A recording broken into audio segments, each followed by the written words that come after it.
বদরুল রশিদ হুজুর মমতাজ খাড়া বাঁশ দিছে, খাড়া বাঁশ, এর একটা হলো। তোমরা বাঁশ তুলবা ভালো কথা, কিন্তু কাটিং করে খাড়া বাঁশ, পাতাল বাঁশ, অথড়া বাঁশ এগুলা দেওয়া যাবে না তো। কি করে এগুলো দিলে আবার বিপদ আছে না নাই? তোর কোন আছে? সবাই হুজুর হয়ে বাঁশ দিল, আবার খাড়া বাঁশ। বেগম মমতাজ অবশ্য সংসদে আমাদের বিরুদ্ধে কথা বলতেছে, ঠিক কিনা? এবং বেগম মমতাজ বলেছে কোরআনের মাহফিলে বক্তারা এত অশ্লীল কথা কয়, কোরআন শরীফ সামনে নিয়ে বক্তারা নাকি অশ্লীল কথা বলে। বেগম মমতাজ সেটা সংসদের মধ্যে বয়ান দিছে। আজও পর্যন্ত বাংলাদেশের কোন আলেম কোরআনের মাহফিলে অশ্লীল কোনো কথা বলে না। অশ্লীল কথা যত বলেছে সবই হলো মমতাজ। জোরে কোন কথা ঠিক কিনা? মাটির গাছে লাউ ধরিছে, মাটির গাছে লাউ ধরিছে।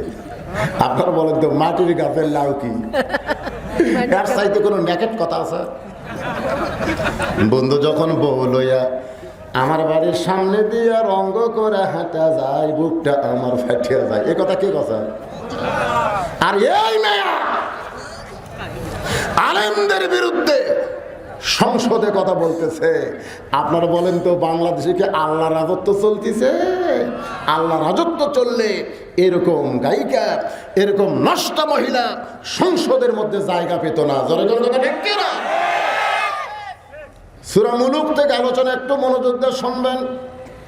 ওমর ফারুক তাহাজ্জুদের নামাজের পরে সূরা মুলুক পড়তেছে আর বলে, আল্লাহ গোটা পৃথিবীর মালিক যদি তুমি হও তাহলে আমি ওমর কি আজকে ফজরের নামাজের পরে তোমার মালিকানা আমি দেখতে চাই। সুবহানাল্লাহ।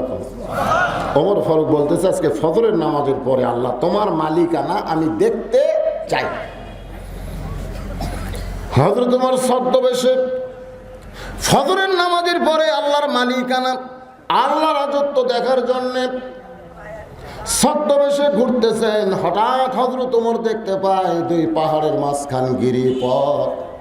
ওই গিরিপথের ভিতরে একজন সুন্দরী মেয়ে ধীর গতিতে হাঁটতেছে, খুব ধীরে ধীরে হাঁটতেছে। আমার মায়েরা যারা পর্দার অন্তরে আছেন, মেয়েরা যখন রাস্তা হাঁটবে, মেয়েরা কিন্তু জোরে জোরে রাস্তা হাঁটতে পারবে না, এদের ধীরে ধীরে হাঁটতে হবে। কারণ এদের এমন কিছু অঙ্গ প্রত্যঙ্গ আছে যে জোরে হাঁটলে ওইগুলা নড়াচড়া করবে। জোরে কোন ঠিক কি?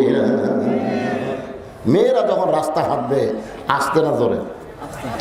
ওমর ফারুক দেখেন ধীর গতিতে মেয়েটা হাঁটতেছে দুই পাহাড়ের মাঝখানের গিরিপথে। ওমর ফারুক আসমানের দিকে তাকায় বলেন, আল্লাহ তোমার জমিনে এত সুন্দরী একটা নারী দেখে আমি তোমার শুকর না জানায় কি পারি? আলহামদুলিল্লাহ। একটা সুন্দরী মেয়ে দেখে হযরত তোমার আল্লাহর শুকর আদায় করতেছেন।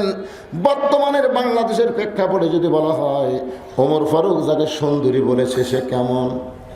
আমরা বলবো যার চেহারা যত সুন্দর তাকে আমরা সুন্দরী বলি। কিন্তু আল্লাহ রাজত্ব যখন চালু হবে তখন কোন মেয়েকে চেহারা থেকে সুন্দরী বলা যাবে না।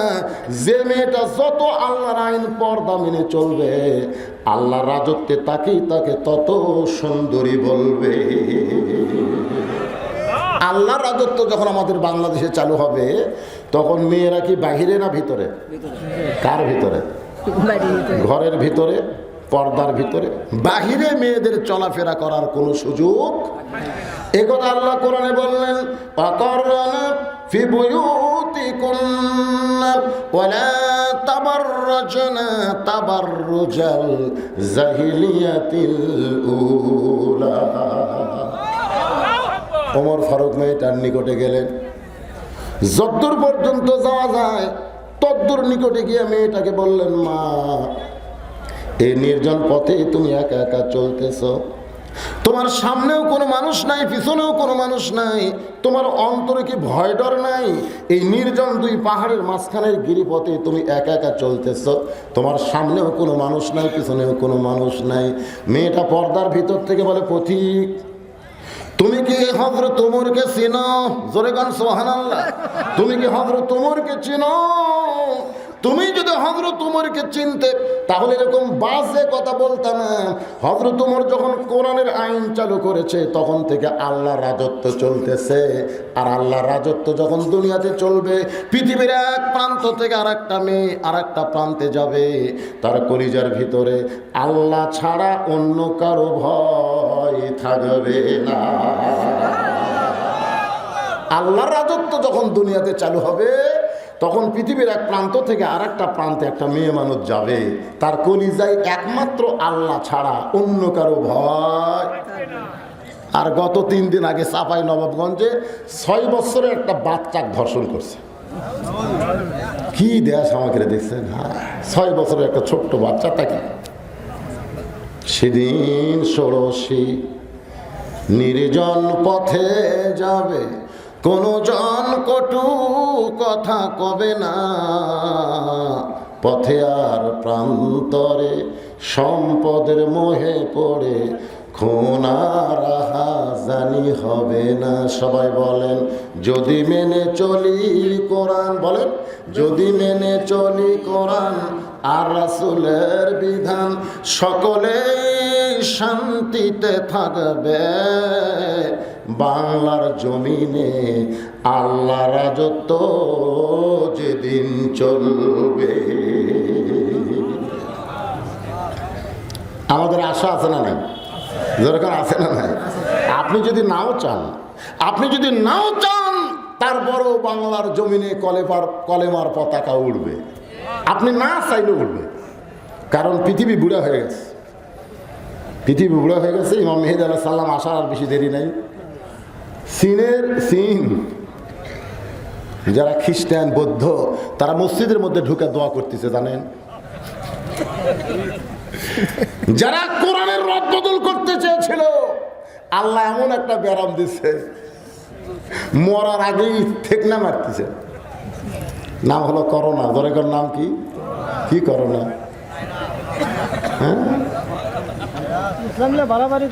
আল্লাহর বান্দার একটু খেয়াল করবেন। পেপার পত্রিকা পড়ে দেখেন, ইউটিউবে লগ ইন করে দেখেন, দৈনিক 200 থেকে 250 খ্রিস্টান আমেরিকায় মুসলমান হচ্ছে দৈনিক।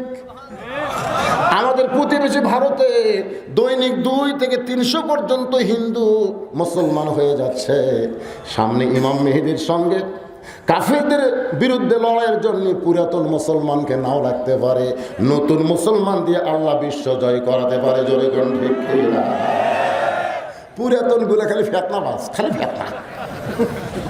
আমি জোরে কবে না আস্তে কবে, হাত কোন জায়গায় বাঁধবে, একজন কবি বাটপার, একজন কবি ইউটিউব খুলে দেখেন খালি ফেতনা আর ফেতনা। এই যে মিডিয়া ভাইদের আমি বলতেছি, বাবা আমি কিছুদিন আগে ওয়াজ করছি, ওয়াজের 4 মিনিট আগে ওয়াজ দিয়া কছে বদরুল রশিদ হুজুর মমতাজ খাড়া বাঁশ দিছে। খাড়া বাঁশ এর একটা হলো? তোমরা ওয়াজ তুলবা ভালো কথা, কিন্তু কাটিং করে খাড়া বাঁশ, পাতাল বাঁশ, অথড়া বাঁশ এগুলা দেওয়া যাবে না তো। কি করে এগুলো দিলে আবার বিপদ আছে না নাই? তোর এখন আছে সবাই হুজুর হয়ে বাঁশ দিল, আবার খাড়া বাঁশ। একটু ভদ্রভাবে তোমরা উপস্থাপন করি, আল্লাহর বান্দার একটু খেয়াল করেন। ওমর ফারুক বলতেছেন, মা তুমি যেভাবে ধীর গতিতে চলতেছো আমার মনে হয় তোমার ভিতরে কোনো দুঃখ লুকে আছে। মেয়েটা বলতেছে, ওমা নাকামু মিনহুম ইল্লা আইয়ুমিনু বিল্লাহিল আজিজিল হামিদ। মেয়েটা বলতেছে, পথিক আমি একজন দুঃখী নারী, আজকে 6 দিন হলে হযরত ওমরকে আমি খুঁজে বেড়াই। মেয়েটা বলতেছে, ওমর ফারুককে না চিনে পথিক আমি হলাম একজন দুঃখী নারী, আজকে 6 দিন হলে হযরত ওমরকে আমি খুঁজে বেড়াই। ওমর ফারুক বললেন, মা ওমর কি ছাগল দুম্বা নাকি যে 2 পাহাড়ের মাঝখানে ওমরকে তুমি খুঁজতেছো? ওমরকে যদি পাবার চাও তাহলে তুমি সংসদ ভবনে যাও, তুমি গণভবনে যাও, রাষ্ট্রভবনে যাও। ওমর ফারুক হলো অর্ধ পৃথিবীর খলিফা। সেই ওমরকে দুই পাহাড়ের মাঝখানে কেন খুঁজতেছো? ওমরকে যদি পাওয়ার চাও তাহলে গণভবনে যাও, সংসদ ভবনে যাও। মেয়েটা বলে, প্রতীক তুমি জানো না, আল্লাহ রাজত্ব যখন চালু হবে তখন নেতা খোঁজার জন্য সংসদ ভবনে যাওয়া লাগবে না, তখন নেতারাই দুঃখী মানুষকে খুঁজে বেড়াবে। লিল্লাহে তাকবীর। কি বুঝলেন? আল্লাহ রাজত্ব যখন চালু হবে তখন নেতা খোঁজা লাগবে না, নেতারাই দুঃখী মানুষকে খুঁজে বেড়াবে। আপনারা জানেন যে সূরা বুলুগ থেকে আপনাদের সামনে আলোচনা হচ্ছে, আল্লাহ রাজত্ব যখন বাংলাদেশে চালু হবে তখন কোনো গরিব মানুষ ধনীর বাড়িতে যাওয়া লাগবে না, বরং ধনীরাই গরিবের দরজায় দরজায় ঘুরবে। সুবহানাল্লাহ কবেন না? এই জন্যে বাংলাদেশে গরিব বেশি না ধনী বেশি? গরিব বেশি না? গরিবেরা কিন্তু আল্লাহর কোরআনের পক্ষে থাকা দরকার। খালি গরিবরা যদি কোরআনের পক্ষে আসে গোটা বাংলাদেশে আল্লাহ রাজত্ব চালু হবে। জোরে করার কথা ঠিক কিনা? এরা বুঝতেছে না তো কত বড় সুবিধা। জানেন যে একটা গরিবও বাড়ির থেকে যাওয়া লাগবে না, বরং ধনীরাই গরিবের বাড়িতে এসে কবি, লে ভাই লে ভাই, তুই টাকা না নিলে আমার টাকা হারাম হয়ে যাবি রে, কবর তোমাকে সাপ হয়ে দংশন মারবি ভাই, শতকরা 2.5 টাকা লে ভাই, লে ভাই লে রে, লে আমাকে বাঁচারে ভাই। গরিব টাকা নেব না। এক ব্যাগ টাকা নিয়ে এক ধনী 7 দিন ঘুরেছে, একটা লোক টাকা নেয়নি। লোকটা চিন্তা করে, হয়তো মদিনার লোকালয়ে গরিব নাই, 7 দিন ধরে এক ব্যাগ টাকা নিয়ে ঘুরলাম, কেউ নিল না। মরুভূমির মধ্যে গিয়ে দেখি তো কোনো গরিব পাই কিনা। মরুভূমির ভিতরে গিয়ে দেখে গাছের ছায়ায় একজন ঘুম পাড়তেছে, মাথার তলে বস্তা। ধরে করে মাথার তলে কি ব্যাগলা ভাবতেছে, বস্তা মাথাতে যখন ঘুম পাড়তেছে, এই গরিব রে। আসসালামু আলাইকুম। যে সালাম দিয়েছে বস্তাওয়ালা লাভ ধরে বলতেছে আলহামদুলিল্লাহ। ব্যাগলা বলতেছে, ভাই আপনারে সালাম দিলাম, ওয়ালাইকুম না বলে আলহামদুলিল্লাহ কেন? বলে 1 বস্তা টাকা নিয়ে 15 দিন হলে ঘুরতেছি, এখন পর্যন্ত কোনো গরিব পাইনি। ব্যাগলা বলে, আমি ঘুরি 7 দিন, তুমি ঘুরো 15 দিন, তাহলে গরিব গেল কোন জায়গায়? গায়েব থেকে কে যেন বলতেছে, রে মুসলমান, আল্লাহ রাজত্ব যখন দুনিয়াতে চালু হবে তখন সুদ ভিত্তিক অর্থনীতিকে কবর দিয়া যাকাত ভিত্তিক অর্থনীতি যখন চলবে, তখন আল্লাহ এলাকার জন্য রহমত বরকতের দরজা খুলে দিবে। আল্লাহ রাজত্ব যখন চলবে তখন সুদ কষা অঙ্ক থাকবে। আমাদের বাংলাদেশে ব্যাংকে সুদ আছে না নাই? এই সুদ দেখতেছে যারা, এদের সুদ দেখতেছে, সুদ 100 টাকায় 10 টাকা সুদ, 100 টাকায় 20 টাকা সুদ। ইতিমধ্যে জোহরের আজান দিছে, ওই আবার ওটা বাদ দিয়ে নামাজ পড়বার গেছে। ফেরেশতাকে আল্লাহ এখনই সুদের হিসাব করে মসজিদে এসে নামাজ পড়তেছে, বেন্দা জাহান্নামে দেওয়া লাগবে। যে সুদের 1 টাকা খায়, নিজের মায়ের সঙ্গে 42 বার জিনা করার গুনাহ হয়। আর তুমি কেমন মুসলমান, তোমার কলম দিয়ে সুদ লেখো? যেদিন আল্লাহ রাজত্ব চালু হবে একটা সুদ ভিত্তিক ব্যাংক বাংলার জমিনে থাকবে না। জোরে গান কথা ঠিক না? কথা বল না। তখন হিসাব হবে যাকাতের। বৈদেশিক কত টাকা ব্যাংকে রাখছে? বলে 1,02,500 কাঠ, 2,500 যাকাত, 2,500 শুল্ক। যারা কর্মচারী টাকা পাওয়া দিচ্ছে এর জন্য 2,500, আর গরিবের জন্য 2,500, তাহলে গেল কত? যারা 1 কোটি টাকা আছে তার 2.5 লক্ষ টাকা গরিবের জন্য, আর দেশের সরকারের কাজের জন্য 2.5 লাখ, 5 লাখ টাকা কাটবে। গোটা বাংলাদেশ স্বাবলম্বী হয়ে যাবে, আল্লাহ রহমত বরকতের দরজা খুলে দিবে।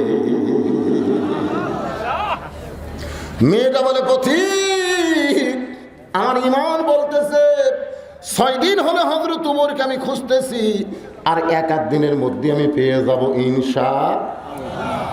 আপনার বলেন তো মেয়েটা পাইছে কিনা?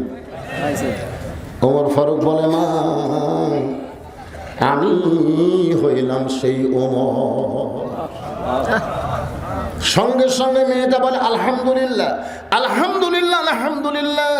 ওমর ফারুক বলে, মা 3 বার আল্লাহর শুকর আদায় করলা কেন?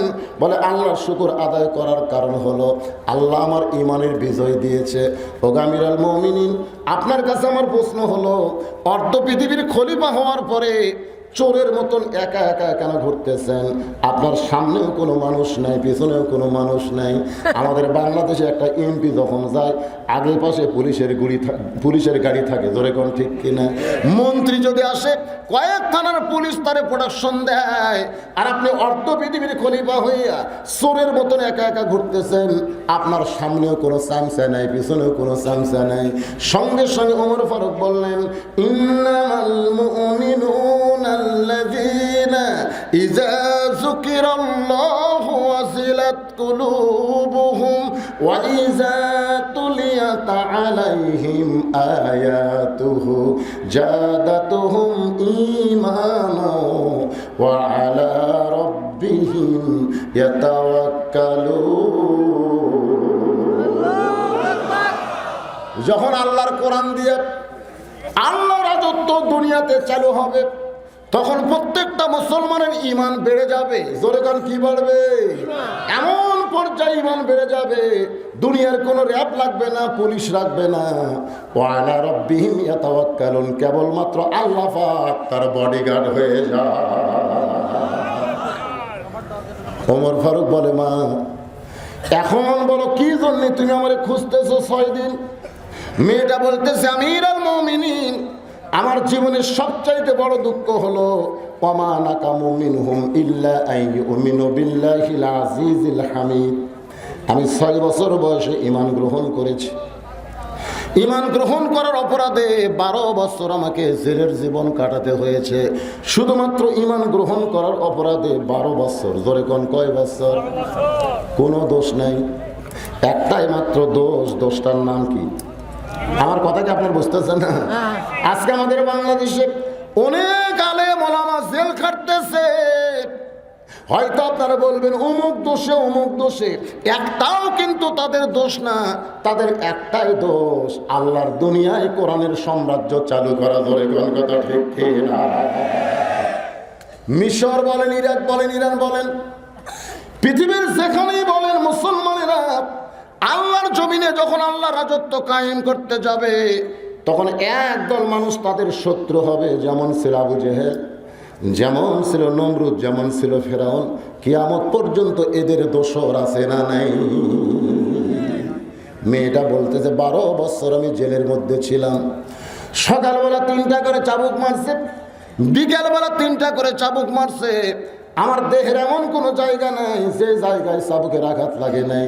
আমিরুল মুমিনিন, আপনি যখন রোম পারস্য দখল করলেন, তখন আপনি ঘোষণা করে দিলেন আল্লাহ রাজত্ব যখন চালু হবে, তখন ওই জমিনে জেলখানার কোনো দরকার হবে না।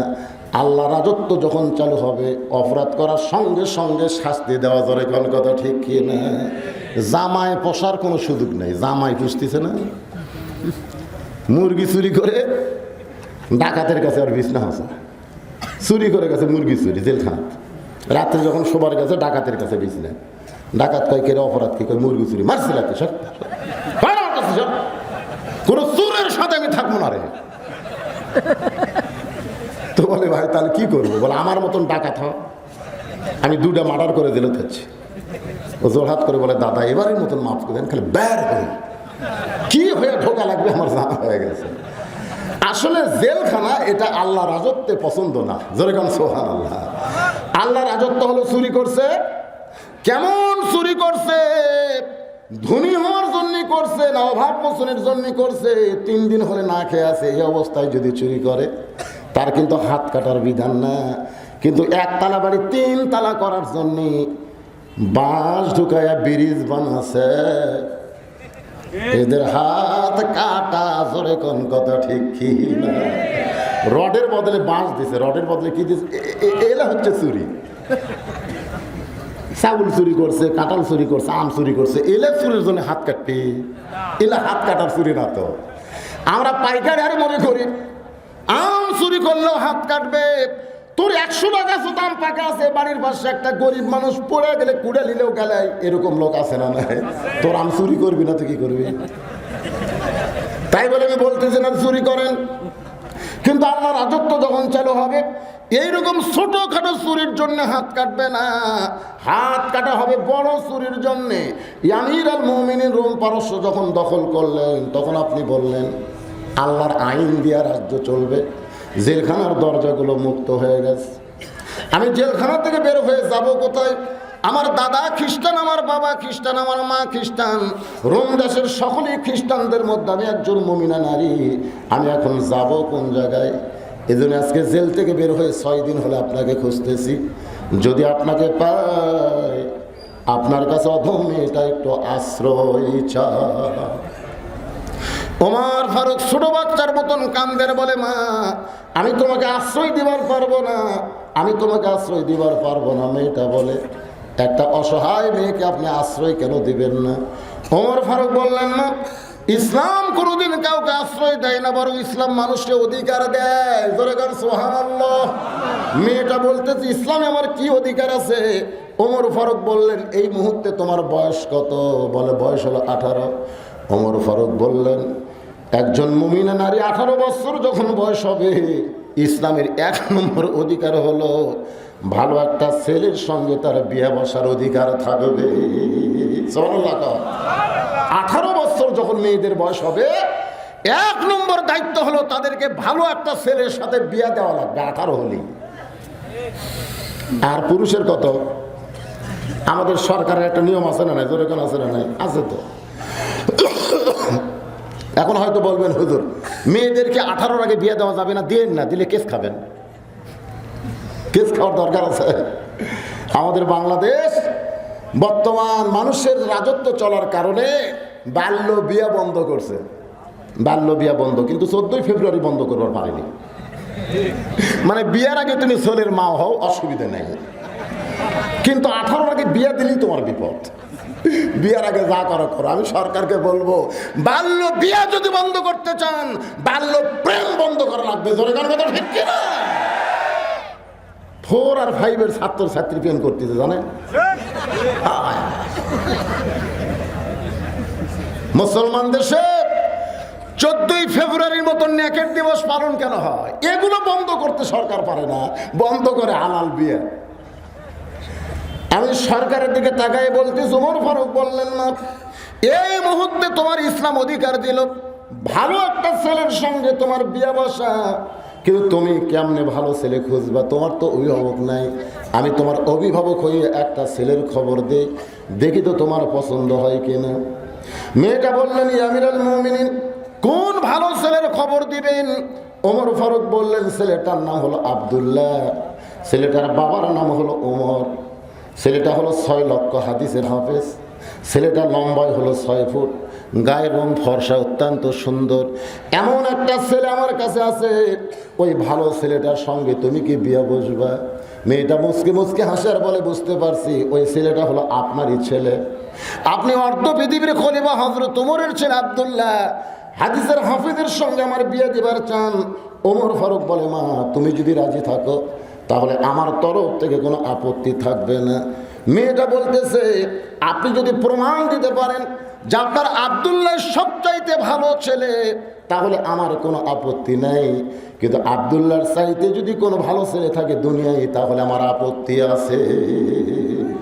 সুবহানাল্লাহ বলেন না? কারণ আপনি কইছেন আমার অধিকার হলো ভালো একটা ছেলের সঙ্গে বিয়ে বসা, এটা হলো আমার অধিকার।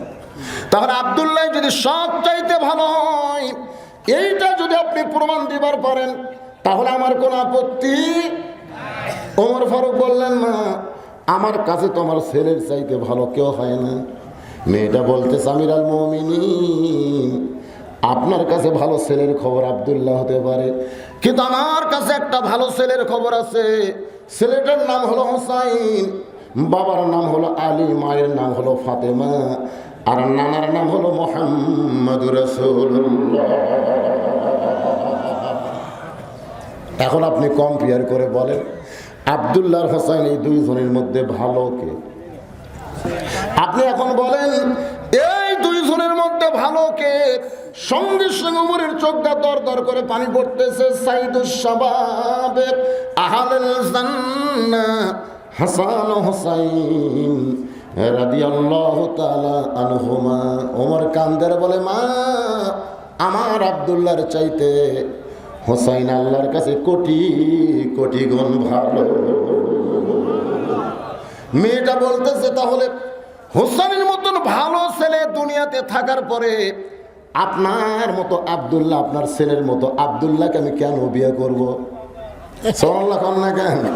হোসেনের ভালো ছেলের খবর আমার কাছে থাকার পরে আপনার ছেলের আব্দুল্লাহর মতো ছেলেকে কেন বিয়ে করব? ওমর ফারুক বলে, মা আমি জীবনে কোনোদিন ঘটকালি করি নাই, আজকে প্রথম তোমার জন্য আমি ঘটক হব। এই জন্যই ঘটক হব কারণ 6 বছর বয়সে তুমি ঈমান গ্রহণ করেছো, 12 বছর তুমি ঈমানের পরীক্ষা দিয়েছো। লিয়াবলুয়াকুম আইয়ুকুম আহসানু আমালান ওয়া হুয়াল আজিজুল গফুর। মেয়েটাকে নিরাপদ আশ্রয় দিয়া হযরত ওমর পরন্ত বিকেল বেলা হযরত আলীর দরজায়, হযরত ওমর ফারুক দরজায় গিয়ে সালাম দিলেন, আসসালামু আলাইকুম ইয়া আহলাল বাইত। সালাম দেওয়া হলো নবীর সুন্নত। কোরআন থেকে একটা আয়াত তেলাওয়াত করতেছেন, আম্মাস সাইলা ফালা তানহার। হযরত চমকে গেলেন, সালাম দেওয়ার কণ্ঠ ওমর ফারুকের পাইলাম, আবার ফকিরের আয়াত কেন তেলাওয়াত করলেন? সুবহানাল্লাহ কন্যা কেন? আম্মাস সাইলা ফালা তানহার হলো ফকিরের আয়াত। এই ফকিরের আয়াত কেন তেলাওয়াত করলেন? দরজা করে তাকায় দেখে হযরত ওমর দাঁড়িয়ে আছে। ওয়ালাইকুম আসসালাম বলে বলতেছে, আমিরুল মুমিনিন, আপনি আমার দরজায় সালাম দিয়ে ফকিরের আয়াত তেলাওয়াত করলেন। ওমর ফারুক বলে, আলী রে, আমি জীবনেও কোনোদিন ঘটকালি করি নাই, আজকে প্রথম ঘটক হইয়া তোমার বাড়ির দরজায় আমি তোমার হোসেনের ব্যাপারে একটু ঘটকালি করতে চাই। আলী বলতেছে, আমিরুল মুমিনিন, আপনার মতন মহান ব্যক্তি যদি হোসেনের ঘটক হয় তাহলে পাত্রী অবশ্যই ভালো হবে। সুবহানাল্লাহ কন্যা কেন? আল্লাহ রাজত্ব যখন চালু হবে, আল্লাহ রাজত্ব যখন চলবে, তখন ঘটক আগে যাবে ছেলের বাড়িতে, ছেলের বাড়িতে যাবে আগে ঘটক। যখন আল্লাহ রাজত্ব চলবে আমাদের বাংলাদেশে, ঘটক আগে যাবে কার বাড়িতে? ছেলের বাড়িতে যা বলবে, মহারণা কত দিবেন? মহারণা কত দিবেন? ছেলের বাপ বলতেছে 1 লাখ দেব। ঘটক বলে, তাহলে মেয়ের বাপের কাছে যাই, দেখি তো রাজি হয় কিনা। তারপরে মেয়ের বাপের কাছে যায়, বলবে ছেলের বাপ, ছেলে 1 লাখ টাকা দিবার চাচ্ছে, আপনি কি খান? মেয়ের বাপ বলতেছে, আমার মেয়ে এত সস্তা না যে 1 লাখ মহারণা বিয়ে দেবো, দেবো না। ঘটক আবার যা বলবে, রাজি হয় না। ছেলের বাপ বলতে, ঠিক আছে 2 লাখ দেবো। এটা হলো আল্লাহ রাজত্ব। মেয়েটা বলতেছে, আমিরুল মুমিনিন, হোসেন কি চিন্তা প্রশ্ন করবে আমি জানি না, তবে আমার ঈমান বলতেছে আমি না পারলেও আমার আল্লাহ পারাবে। আপনাকে ঈমান কি কয়? এটার কথা বলতেছেন। আমার 5 ফেরে একজন বলতে, হুজুর বর্তমান প্রধানমন্ত্রী যতদিন বেঁচে আছে ততদিন ওই জায়গাত যাওয়ার ক্ষমতা কারণে। আমি বললাম, কেমন? আমার ইমান তাই কয়, হুজুর যতদিন বেঁচে আছে ওই জায়গাত কেউ যাবার পারবে। তাই বললাম, ভাই তাহলে আর কত বছর? বলতেছে, তা ধরেন 50 বছর। আমি বললাম, এটাই তোমার ইমান? এটাই আমার ইমান, আপনি কি করবেন? আমি তখন বললাম, দেখো 50 বছর না 5 বছর না 10 বছর, এটা কোনো মুসলমান হিসাব করে বলতে পারবে? যেরকম পারবে। কারণ 9টার সময়, রাত 9টার সময় 4 তলা বিল্ডিং, 2 লক্ষ টাকার খাট, 12,000 টাকার কম্বল, 9টার সময় গায়ে দেয়া বলতেছে, আমার ঘর আমার বাড়ি আমার নামাইকে। এই কয়ে চোখে বুকে কম্বল দিয়ে শুয়ে পড়ছে রাত 9টায়। আমার বাড়ি আমার ঘর আমার নামাইকে। কিন্তু রাত 4টার সময় 48 সেকেন্ডের একটা ভূমিকম্প, রাত 4টার সময়, 9টার সময় কছে আমার নামাইকে। আর 48 সেকেন্ডের একটা ভূমিকম্প কয়টার সময়? রাত 4টার সময়। খালি বিল্ডিং না, বাড়ি আইনি, খালি ওই এত জোরে নামছে যে কম্বলের মধ্যে ওর লুঙ্গি আছে, ওটা পরার কথা খেয়াল নেই। বিল্ডিং এর নিচে আসে, বিল্ডিং এর দিকে তাকায় আছে। একজন এসে বলতে দেখে, ভাই আমরাও তো নামছি রে, তোর পরের লুঙ্গি, হাই হাই লুঙ্গি তো কম্বলের মধ্যে। এখন চিন্তা করেন, 9টার সময় যে লোকটা কইল আমাকে নামাইকে, 4টার সময় তাকে ন্যাংটা করে কে নামাছে? তাহলে মুসলমানের ঈমান হলো তুইজ্জু মান তাশা পড়েন, তুইজ্জু মান তাশা ওয়া তুযিল্লু মান তাশা বিয়াদিকাল খায়র ইন্নাকা আলা কুল্লি শাইইন কাদির। আল্লাহু আকবার। সম্মান দিয়া চেয়ারে বসানোর মালিককে আল্লাহ, আমার নিয়ামটা করে নিছেন আমার মালিককে, ভালো মন্দর মালিককে, সমস্ত ক্ষমতার মালিককে। এই যে আল্লাহ আল্লাহ বলতে যারা মুখ বন্ধ থলেন, আমি যে কোরআনের কথাগুলো বললাম এটা আমার কথা না, আল্লাহ। সম্মান দেওয়ার মালিককে, অপমান করার মালিককে, সমস্ত ক্ষমতার মালিককে। এটাই হলো সবচাইতে উত্তম জিকির, এটাই হলো উত্তম জিকির। খালি জিকির করতেছে, একেবারে জিকির করে, ফজর নামাজ পড়ে জিকির টিকির করে জমি দেখবার গেছে। জমি দেখবার যায় না সকালবেলা, জমি দেখবার গেছে, যা দেখে ওপর জমি পানি হঠাৎ নাই। কে রে, ওপর জমিতে আধাত পানি আর আমার ডাক পানি নাই, ওই চারিদিকে তাক আছে, কেউ নাই, কেউ নাই। আপনারা বলেন ওর নামাজ আছে? ফজরের নামাজ পড়ে দোয়া দরুদ জিকির করে চারিদিকে তাকায় দেখে কেউ নাই। আপনারা বলেন তো, যারা প্রকৃত জিকির করে তারা কি চারিদিকে তাকায় না উপর দিকে তাকায়? কেউ না দেখলেও কে দেখছে? আরো জোরে বলেন, কে দেখছে? ওমর ফারুক এক দৌড়ে হযরত আলীর বাড়িতে। আলী বলতেছে, আমির আল মুমিনিন, কিছুক্ষণ আগে কানতে কানতে গেলেন, আবার কেন আইছেন? বলে তারিখ করতে চাই। হোসেন বলে কিসের তারিখ? ওমর ফারুক বলে বিয়ার তারিখ না, তুমি যে 3টা প্রশ্ন করবা মেয়েটা উত্তর দিবার পারবে কি পারবে না তার যাচাইয়ের তারিখ। আলী বলতেছে, আমির আল মুমিনিন, যেই প্রশ্ন আপনি জানেন না আমি জানি না, সেই প্রশ্নের উত্তর মেয়েটা কেমনে দিবে? খামাকা তারিখ করে লাভটা কি? ওমর বলে, আলী রে, ইমানের বলে বলিয়ান হয়ে মেয়েটা এমন কথা বলেছে, আমার মনে হয় মেয়েটা একলা না, মেয়েটার সাথে আমার আল্লাহ রয়েছে। ইমানের দাবি যদি কুরবানি হয়, সেই দাবি ঘরে বসে থাকা নয়। সবাই বলেন, ইমানের দাবি যদি কুরবানি হয়, সেই দাবি ঘরে বসে থাকা নয়। ইমানের দাবি হলো কিছু বিনিময়, সেই বিনিময় যদি কলিজার ঘাম হয়, সেই ঘাম দিতে যেন তৈরি থাকি। ওগো দয়াময় আমার আল্লাহ দয়াময়। ঘরের মধ্যে বসে থাকেন আর আল্লাহ আল্লাহ করেন। আপনার যে ঘরতে আল্লাহ আল্লাহ করতেছেন ওই এক না ঘর খালি ঠিক আছে, আর আপনার পাশের ঘরের মধ্যে আপনার বউ আর আপনার বেটি ভারতের স্টার জলসা জি বাংলা দেখতেছে, আপনার ঘর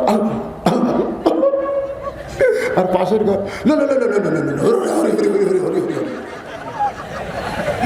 একই বাড়ির 2 ঘর, এক ঘর জিকির হয় আর এক ঘর ধরি হরি হয়। কেরে মুসলমানের ঘর ধরি হরি কেরে?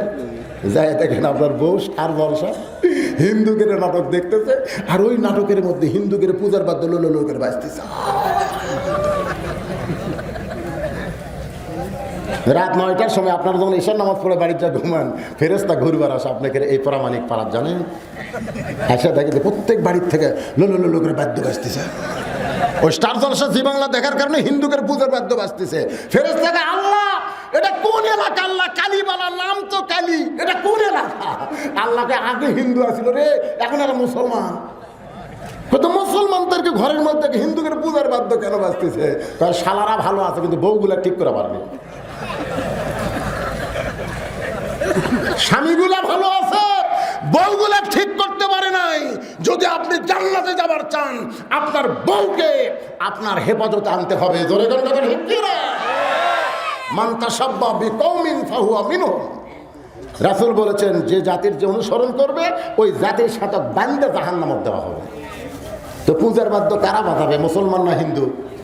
তা আপনাকে ঘরত বাজে কেন ডিশের লাইন? বদরের যুদ্ধ করে সাহাবেরা যে সব পাইছে, আপনি খালি কিসি দিয়ে ডিশের লাইন কাটেন, একই সব, একই সব। বর্তমানে বাংলাদেশে বদর যুদ্ধ নাই, আবার ঘরে ঘরে আছে, খালি কাপড় কাটা কিসি দিয়ে আপনি ডিশের লাইন বিসমিল্লাহকে কাটে দেন। বউ যদি কয় ডিসেল লাইন কাটবেন আমি থাকবো না, আপনি তখন বলবে যা পুরানা বউ আর কতদিন থাকবো না, যা যা পুরানা বউ। খালি যদি বলেন পুরানা বউ যা, ওই দোলাত করে আমি ডিজেল লাইনও দেখবো না, আমি আপনার ছাড়বো না, কিন্তু আমরা এই শক্ত কথা কবার পারি না দেখে বউ যা ইচ্ছা তাই। জোরে কোন কথা ঠিক কি না? একটা মরদ মানুষ তার জলসা জি বাংলা দেখে না, একটাও দেখে না। যদি কোনো পুরুষ মানুষ দেখে বুঝবেন এর মধ্যে হিজড়ার স্বভাব আছে। যদি কোনো পুরুষ আপনাকে পুরুষের মধ্যে কেউ যদি হিন্দুকে স্টার জলসা জি বাংলা দেখে বুঝবেন তার মধ্যে কিসের স্বভাব আছে? হিজড়ার স্বভাব। কোনো মরদ মানুষ এই মেনা পেয়া পেয়া নাটক দেখবি না। কিরে ছেলেরা খেলা হাসতিছে রে, কিরে এরা যাবো আজ বুঝতেছে ভাই, গাড়ির থেকে নামলি এরা এটাই বদলু রে, এটাই বদলু। ডাইরেক্ট অ্যাকশন, কোনো হুজুর নাই, কোনো হাজি নাই, ডাইরেক্ট এটাই বদলু। আশ্চর্য হয়ে যায় এই ছোট ছোট বাচ্চারা হাত সরাসরি বদলু কয়। সামনে বসে আওয়াজ শুনি, শোনো বাবা শোনো, আল্লাহর বান্দার একটু মনোযোগ দিয়ে শুনবেন। ওমর ফারুক বলতেছে, হোসাইন তুমি যে 3টা প্রশ্ন করবা, মেয়েটা উত্তর দিবার পারবে কি পারবে না তার তারিখ করতে এসেছি। এখন নির্দিষ্ট তারিখ মোতাবেক আমার দিকে একটু খেয়াল করবেন। নির্দিষ্ট তারিখ মোতাবেক ডান পাশে হযরত ওমর বসে গেছে, বাম পাশে হযরত আলী বসেছেন, আর মাঝখানে হযরত হোসাইন বসেছে। সামনে একটা চাদর দেওয়া হয়েছে। আমার কথা কি খেয়াল করতেছেন? ডান পাশে হযরত ওমর, বাম পাশে হযরত আলী, মাঝখানে হোসাইন, সামনে একটা চাদর দেওয়া হয়েছে। চাদরের ওই পারে ওই 18 বছরের বয়সের মেয়েটাকে বসানো হয়েছে। আপনারা আগে বসাটার দিকে খেয়াল করেন।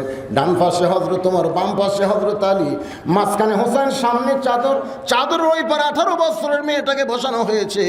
এখানে আমাদের একটা জিনিস খেয়াল করা লাগবে, সামনে চাদর দেওয়ার কারণ কি? সকলে জবান করে বলেন কারণ কি? পর্দা। আরো জোরে পর্দা। অথচ আমাদের বাংলাদেশের মমতাজ বেগম গানে গানে কইছে, ওরে শরীয়তের মৌলানা চোখ 2টা করলা কানা, ওরে শরীয়তের মৌলানা চোখ 2টা করলা কানা, মনের পর্দা বড় পর্দা তোমরা খুঁজে পাইলা না, তেঁতুল হুজুর বুঝলো না। তেঁতুল তত্ত্ব কিছুদিন আগে হাসানুল কিনু বলে নাই, এই মোল্লা আর তেঁতুল তত্ত্ব শোনেন নাই? হাসানুল কিনু আজ থেকে কয়েকদিন আগে সংসদের মধ্যে বলেছে, এই মোল্লারা ওয়াজের নামে রাজনীতি করে, ওয়াজের মাধ্যমে মানুষকে কোরআনের রাজত্বের দিকে ডাকে, আর এই তেঁতুল তত্ত্ব প্রচার করে। এই কথাগুলো ইনুস সাহেব বলল। আমি পরের দিন আমার মাহফিল ছিল নড়াইল, ইউটিউবে দেখবেন। আমি নড়াইল গিয়ে বলেছি, জিনু আর রাশেদ খান মিনন, তোমরা 2 জন যদি বাংলাদেশের কোন ইউনিয়ন পরিষদের চেয়ারম্যান হওয়ার জন্য দাঁড়াও, বাংলার জনগণ ভুল করেও তোমাকে ভোট দিয়ে চেয়ারম্যান বানাবে না, কারণ চেয়ারম্যান হওয়ার যোগ্যতা তোমাদের নাই। বর্তমান সরকারের দয়ায়, বর্তমান যে সরকার আছে এই সরকারের দয়ায় এরা সংসদে ঢোকার স্বাদ পাচ্ছে। জোরে কোন কথা ঠিক কিনা? বর্তমান সরকারের পাশে না থাকলে ওরা চেয়ারম্যান হবে, আর ওরা সংসদে যায় তেঁতুল তথ্য। আর মমতা আছে তেঁতুল হুজুর বলতে আহমদ শফি হুজুরকে বুঝাইছে। জানেন বর্তমানে 103 বছর বয়স। গোটা বাংলাদেশের ভিতরে সমস্ত আলেমেরা যাকে মাথার তাজ বলে সম্মান করে, আলেমদের ওস্তাদ, লক্ষ লক্ষ আলেমের ওস্তাদ আহমদ শফি, তাকে বানাইছে তেঁতুল হুজুর। জরিকন কি হুজুর? ওরে শরীয়তের মৌলানা চোখ 2টা করলা কানা, মনের পর্দা বড় পর্দা তোমরা খুঁজে পাইলা না। আপনার বলেন তো, মনের পর্দা যদি বড় পর্দা হয়, ওমর ফারুকের মন কেমন? একটু কথা কওয়া লাগবে। ওমরের মন কেমন? হোসেনের মন কেমন? আলীর মন কেমন? তাহলে মনের পর্দায় যদি পর্দা হয়, তাহলে 3 জনের মন তো ভালো, তাহলে সামনে চাদর দেওয়ার দরকার কি? এখানে চাদর দিয়ে হযরত ওমর বুঝাইলেন, আল্লাহ রাজত্ব যখন চালু থাকবে তখন মনের পর্দা পর্দা না, পর্দা হলো আল্লাহর আইন। এই কোরআনের রাজত্ব যখন চালু থাকবে তখন মনের পর্দা পর্দা না, পর্দা হলো কার আইন? আজকে বাংলাদেশের সরকার যদি পর্দার আইন চালু করত, তাহলে 6 বছরের বাচ্চাকে ধর্ষিতা হওয়া লাগতো না। আজকে নারী নিরাপত্তার নামে সরকার বহু আইন করেছে, করেনি? ধর্ষণের মৃত্যুদণ্ড, অ্যাসিড মারলে মৃত্যুদণ্ড, ইফটিজিং করলে 2 বছরের কারাদণ্ড। এত কঠিন কঠিন আইন করার পরেও বাংলাদেশের নারীরা কিন্তু নিরাপত্তা পাচ্ছে না। কারণ কি বোঝা লাগবে তো, যে ঘরের মধ্যে যে শুটকি মাছ আছে, এই শুটকি মাছ যদি ঘরে থাকে, বিড়ালকে কোনোদিন দাওয়াত দেওয়া লাগে? যে আমার ঘরে শুটকি আছে, বিড়াল তোমার দাওয়াত লাগে না। শুটকির গন্ধ বিড়ালের নাকের সাথে একটা সম্পর্ক আছে না নেই? বিড়াল ঘরের মধ্যে যায়, দেখে ঘরের দরজা খোলা পায়, বিড়াল খুশি হয়ে খাটের তলে ভুলকি দিয়ে দেখে পাতিলে শুটকি আছে, তার উপরে কোনো ঢাকনা নাই। ঢাকনা ছাড়া শুটকির পাতিলে বিড়াল বিসমিল্লাহ ছাড়া মুখ দিয়ে সমানে শুটকি খায়। খসর খসর শব্দতে শুটকির মালিক চিন্তা করে, কে শব্দ কি? আইসা দেখে বিড়াল কাম সারতেছে। পিছন দিক থেকে বিড়ালকে খপ করে ধরে বলতেছে, বিড়াল আমার 2000 টাকা কেজি শুটকি তুই কেন খাইনি বল? পুনরায় যদি শুটকি খাস, তোরে 20টা বেত মারবো। যেই বিড়ালকে একটা বেত মারলে বিড়াল মইরা যাবে, সেই বিড়ালকে 20টা বেতের আইন দিয়ে বিড়ালকে ছাইরা দিছে। ঘরের দরজা জানলা আগের মতোই খোলা রাখছে। আপনার বলেন তো, 20টা বেতের আইনে কি বিড়াল শুটকি খাওয়া বন্ধ করবে? তুমি যতই আইন করো, বিড়ালের হাত থেকে শুটকি বাঁচাবার পারবে না। শুটকি যদি তুমি বাঁচাবার চাও, তাহলে তোমার মিথ্যা 20টা বেতের আইনের দরকার নাই। দরজা জানলা বন্ধ করে দাও। বিড়ালের বাপেরও ক্ষমতা নাই শুটকির কাছে আসতে পারে। আজকে নারী নিরাপত্তার নামে যত আইন করেছে সরকার, একটা আইনেরও দরকার নাই। খালি নারীদের জন্য দরজা জানলা মানে পর্দার আইনটা চালু করে দে। বাংলার প্রত্যেকটা নারী আল্লাহ রহমতে নিরাপত্তা পাবে। জোরে বলেন ঠিক? চিন্তা করেন। ওমর ফারুক বলে, হোসেন এখন তুমি প্রশ্ন শুরু করে দাও। প্রশ্ন হলো কয়টা? খুব খেয়াল করবেন। হোসেন রাদিয়াল্লাহু বলে, রে মেয়ে আব্দুল, এগুলো কে খাবে? চাটা খাবে কে? আপনার চা খাবেন? কেউ খাবার চাষা? এখানে কে চা খাবি রে? আমি আমার ওয়াজের জীবনে তেজো চা খাইনি। এই জন্যে খাই না যে এতগুলো মানুষের বসে থেকে চা খাওয়া একটা চরম বেদনা। আপনাদের মধ্যে কারিগর খাওয়ার মন চায়, তাহলে সাইডে দেখায় আসে। কেউ খাবে না, কেউ আল্লাহ রাসূলের কাছে এক সাহাবী 1 গ্লাস দুধ নিয়ে এসে বলতেছে, হুজুর দুধটা যদি পান করতেন আমি খুব খুশি হতাম। রাসূল দুধের গ্লাস হাতে নিয়ে বললেন, সাহাবী দাওয়াত দিলে ঠিকই, কিন্তু জাগা মতো দিবার পারলাম না। সাহাবী বলল, হুজুর আমার ভুল কোন জায়গায়? আল্লাহ নবী বলেন, এতগুলো সাহাবীর মধ্যে তুমি আমাকে 1 গ্লাস দুধ পান করার দাওয়াত দিলা। এই দাওয়াতটা যখন আমি একা থাকতাম তখন দেওয়া দরকার ছিল। এতগুলো সাহাবীর মধ্যে আমার দাওয়াত দিলা, এদেরকে বসে রেখে আমি দুধটা কেমনে খাই? সাহাবীরা বললেন, হুজুর আমরা আপনাকে এত ভালোবাসি, আপনি দুধ পান করেন, আমাদের কোনো আপত্তি নাই। আল্লাহ রাসূল বললেন, তোমরা যেমন আমাকে ভালোবাসো, তার চাইতে আমি 100 গুণ বেশি তোমাদের ভালোবাসি। এখন কি করবে? গরিব সাহাবী চোখের পানি বের করে কান্দে। আল্লাহ নবী দুধের গিলাস নিয়ে বলে, সাহাবীরা রে, ও দাওয়াত দিতে ভুল করেছে, তাই বলে আমি কি দাওয়াত দিতে ভুল করব নাকি? আমি তোমাদের সবাইকে দাওয়াত দিলাম, পেট ভরে দুধ পান করো। সুবহানাল্লাহ। 1 গ্লাস দুধ নবী নিয়ে বললেন, তোমাদের সকলকে আমি দাওয়াত দিলাম, পেট ভরে দুধ পান করো। এই বলে আল্লাহ নবী দুধের গিলাসে মুখ লাগাই দেয়া কিছু দুধ পান করা আবু বকরকে বলে, আবু বকর পেট ভরে দুধ পান করে ওমরকে পার করে দাও। ওমর পেট ভরে দুধ পান করে ওসমানকে দাও। ওসমান পেট ভরে দুধ পান করে আলীকে দাও। হয়তো আবু বকর দুধের গিলাস নিয়ে নবীর মুখের দিকে একবার তাকায়, দুধের গিলাসের দিকে একবার তাকায়। যতটুকু দুধ গিলাসের মধ্যে আছে, পেট ভরা তো দূরের কথা, আমি সম্পূর্ণ দুধ পান করলে আমার আধা পেটি হবে না, তাহলে পেট ভরে কেমনে খাই? রাসূল বলে, আবু বকর তোমার যে 2 চোখ দুধ কম দেখতেছে, ওই 2 চোখ বন্ধ করে দাও। যে 2 চোখ দুধ কম দেখতেছে, ওই 2 চোখ বন্ধ করে দাও। অবাক করে দিল্লা 2টা চোখ বন্ধ করে দিলেন।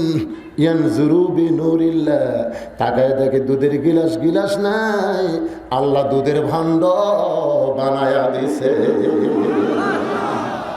আবু বকরের পেট ভর পান করে উমর ফারুককে দেয়। উমর ফারুক আবু বকরের দিকে তাকায়, গিলাসের দিকে তাকায়, গিলাসের দিকে তাকায়, আবু বকরের দিকে তাকায়, বলে তুমি তো ঢক ঢক করে দুধ পান করলে, কিন্তু গিলাসের তো কিছুই ফুরাইনি, তুমি কি দুধ পান করলে না অভিনয় করলে? আবু বকর বাল্লিগো আননি ওলাও আয়া, বাল্লিগো আননি ওলাও আয়া। আবু বকর বলে ওমর চোখ বন্ধ করো। উমর ফারুক চোখ বন্ধ করে দেখে হাতের গিলাস, গিলাস না, ওটা আল্লাহ দুধের বালতি বানায় দিয়েছে, পেট ভরে পান করে ওসমানকে দেয়। এক একে 70 জন সাহাবী চোখ বন্ধ করে দুধ পান করে নবীর হাতে যখন গিলাসটা দিছে, নবী গিলাসটা দাওয়াতকারী সাহাবীর হাতে ফেরত দেয়। সাহাবী তাকায় দেখে যেমন দুধ তেমনি দেখা যায়। বলে ইয়া রাসূলুল্লাহ, আমি যতটুকু দুধ এনেছি ততটুকুই তো গিলাসের মধ্যে আছে। আল্লাহ নবী বললেন, আল্লাহ দুধটা ঠিক রেখে বরকতের উপরে 70 জন সাহাবীর পেট ভরায়া দিছে। তাহলে সবাইকে খাওয়ানোর নিয়ত করা, এটা কি কমে যাওয়া না বরকত হওয়া? আমি তো বলতেছি এনারা সবাইকে খাওয়াবে, পোলা খাওয়াবে, তবারক তবারক নাই, আবার চা খাওয়ার কি দরকার? কেমন খারাপ করতেছেন? আল্লাহর বান্দার একটু খেয়াল করেন। উমর ফারুক বলে হোসাইন এখন তুমি প্রশ্ন শুরু করে দাও। এবার হোসাইন রাদিয়াল্লাহু দাঁড়িয়ে প্রশ্ন করতেছে, একটু মনোযোগ দিবেন। হোসাইন বলতেছে, রে মেয়ে তুমি একা একা বসে আছো, তাই বলে মনে করো না তুমি একলা হয়ে গেছো, বরং আমি হোসাইন বড় একা হয়েছি। ওমর ফারুক বলে, হোসাইন প্রশ্ন করা বাদ দে, তুমি কি বলতেছো? তুমি একা কেমনে হলে? তোমার ডান পাশে আমি বসে আছি, বাম পাশে তোমার বাবা বসে আছে, তাহলে তুমি কেমনে একলা হলে? হোসেন বলে, রে মেয়ে তুমি একা একা বসে আছো তাই বলে মনে করো না তুমি একলা। আমার ডান পাশে যেই মহামানব, আমার বাম পাশে যে মহামানব বসে আছে, এই দুইটা মানুষ শুধু দেহ নিয়ে আমার পাশে বসেছে, কিন্তু মনে মনে তোমার পক্ষ নিয়েছে। আপনারা বলেন হযরত উমর কার পক্ষে? হযরত আলী কার পক্ষে? কিন্তু বসে আছে ছেলের পক্ষে, ছেলের ধারে। তার মানে বোঝা গেল ছেলের ধারেই শুধু দেহ নিয়ে বসে থাকলে হবে না, শুধু দেহ নিয়ে থাকলে হবে না, মনটার দিকে খেয়াল করা লাগবে।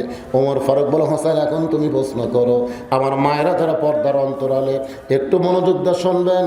হোসেন বলে, 1 নম্বর প্রশ্ন হলো, আমার মাকে তুমি জানো?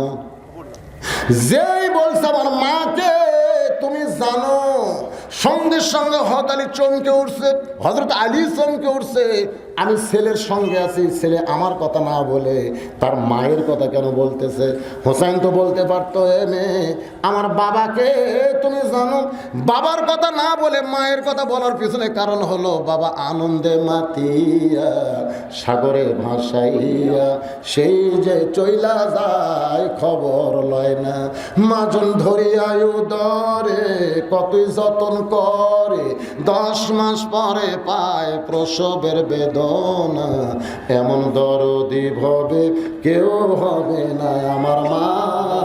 মা গো মা, একটা ডাক দেন তো, মা। কি কেমন লাগে? মা বলেন মা। কি বলবো প্রসবের কথা, মা বিনে সেই ব্যথা কেউ তো বুঝিবে না। মাজন ঠেকিয়া সন্তানের দায় অকালে মা মারা যায়, মাজন ঠেকিয়া সন্তানের দায় অকালে মা মারা যায়, কেন সে মায়ের ভক্তি করবা না, এমন দরদি ভবে কেউ হবে না আমার মা গো। হোসেন বলতেছে, রে মেয়ে আমার 1 নম্বর প্রশ্ন হলো, আমার মাকে তুমি জানো? সঙ্গে সঙ্গে মেয়েটা বলে, হোসাইন আমি চিনি। যেই কইছি চিনি, ওমর ফারুক জিব্বাত কামড় খাইছে, হযরত আলী চোখটা দর দর করে পানি পড়তেছে, আর হোসাইন মুস্কি মুস্কি হাসতেছে। 3 বিচারক 3 রকম। কয় বিচারক? ওমর ফারুক জিব্বাত কামড় খাইছে, আর হযরত আলী চোখটা দর দর করে পানি পড়তেছে, আর হোসাইন মুস্কি মুস্কি হাসতেছে। একটু খেয়াল করবেন, ওমর ফারুক জিব্বাত কামড় খাওয়ার কারণ হলো প্রথম প্রশ্নই আউট। প্রথম প্রশ্নে আউট। প্রশ্ন করলো আমার মাকে জানো, আর উত্তর দিলে আমি চিনি। তুই কেমনি চিনবি রে? হোসেনের মা কি পাড়া বেড়ানি নাকি? পাড়া বেড়ানি পাড়ার অমুকের বউকে সবাই চেনে। আপনার বউকে যদি পাড়ার সব লোক চেনে, আপনি বেশক জাহান্নামী। আপনি লেখালেন, আপনি জাহান্নামে যাবেন। আপনার বউ যদি গোটা পাড়ার লোক চিনে, অমুকের বউয়ের চোখের চেহারা ভালো রে, আর একজন কয় গোলাপের তাপির মতন মুখ রে, আর একজন কয় খাটো না হোক রে, ফর্সা রে। বুঝবেন আপনি জাহান্নামে যাবেন, কেন আপনার বউ পাড়ার লোক চেনে কেন? আল্লাহ রাসূল বলেছে দায়ুসু লা ইয়াদখুলুল জান্নাহ, দায়ুস কোনোদিন জান্নাতে যাবে না। সাহাবীরা বললেন দায়ুস কোন নারী? আল্লাহ নবী বলে দায়ুস নারী না, দায়ুস হলো সকল পুরুষ যাদের অধীনে নারীরা পর্দা করে না। তাহলে আমার বউ গোটা পাড়ার লোক চিনে, তার মানে লক্ষণ ভালো? এ কথা লক্ষণ ভালো? আপনারা অনেক সময় তো মোটর সাইকেলের ভিতরে বউ নিয়ে ঈদের দিন অমুক দিন একটু গোটা পাড়া ঘরে ঘরে না, এরকম ঘরে না বউ দেখাচ্ছে, জনগণ দেখতেছে অমুকের বউ। যে কয়টা যুবক আপনার বউ দেখেছে, দেখার মধ্যেও কিন্তু দেখার সাইজ আছে, কেউ দেখে এরকম দেখে করে ঢুকি চিপি মারছে, কেউ আর দেখে করছে মাল ভালোই রে। এরকম এক একজন এক এক দেখছে, রাত্রে দরজা জানলা বন্ধ করে ঘুমাইছে। আপনার ওই বেপর্দা বউ কমপক্ষে 10 জনের ল্যাপের মধ্যে ঢুকছে, বেপর্দা বউ 10 জনের ল্যাপের মধ্যে ঢুকছে। আপনার বেপর্দা বইয়ের কারণে ওদের স্বপ্ন দোষ আছে। হাসতেছেন কেন?